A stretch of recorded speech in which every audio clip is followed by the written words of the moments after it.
മലപ്പുറം ജില്ലാ ശുചിത്വ മിഷന്റെ ആഭിമുഖ്യത്തിൽ മാലിന്യമുക്തം നവകേരളം സ്വച്ഛതാ ഹി സേവയുമായി ബന്ധപ്പെട്ട് സംഘടിപ്പിച്ച ചിത്രരചനാ മത്സരത്തിലെ തിരഞ്ഞെടുക്കപ്പെട്ട ചിത്രങ്ങളുടെ പ്രദർശനം നടന്നു. കോലോളമ്പ് ഗവൺമെന്റ് യുപി സ്കൂളിലാണ് ചിത്രപ്രദർശനം നടത്തിയത്. മാലിന്യമുക്തം നവകേരളം ക്യാമ്പയിനിന്റെ ഭാഗമായി വിദ്യാർത്ഥികളിൽ ശുചിത്വശീലം വളർത്തിയെടുക്കുന്നതിനും മാലിന്യ സംസ്കരണത്തെക്കുറിച്ചുള്ള അവബോധം സൃഷ്ടിക്കുന്നതിനും വേണ്ടിയാണ് ചിത്രപ്രദർശനം സംഘടിപ്പിച്ചത്. മാലിന്യ സംസ്കരണത്തിന്റെ വിവിധ ആശയങ്ങൾ ഉൾക്കൊള്ളിച്ചുകൊണ്ടാണ് ജില്ലാതലത്തിൽ ചിത്രരചനാ മത്സരം നടത്തിയത്. വിദ്യാർത്ഥികളിൽ മാലിന്യ സംസ്കരണ ശീലങ്ങൾ വളർത്തിയെടുക്കുന്നതിനായി ജില്ലയിലെ വിവിധ വിദ്യാലയങ്ങൾ കേന്ദ്രീകരിച്ച് പ്രദർശനങ്ങൾ നടത്തിവരുന്നുണ്ട്.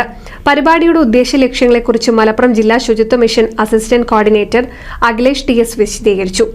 പരിപാടിക്ക് ശുചിത്വ മിഷൻ പ്രതിനിധികളായ ബുഷ്ര ടി, രാഗി, RJ ജ്യോതിക, സാലിഹ്, മുബഷിറ, രമ്യ, പ്രധാനാധ്യാപിക സതീദേവി K എന്നിവർ നേതൃത്വം നൽകി. സ്കൂളിലെ മറ്റ് അധ്യാപകരും ജീവനക്കാരും 380ഓളം വിദ്യാർത്ഥികളും പങ്കെടുത്തു. NCV news, Edappal.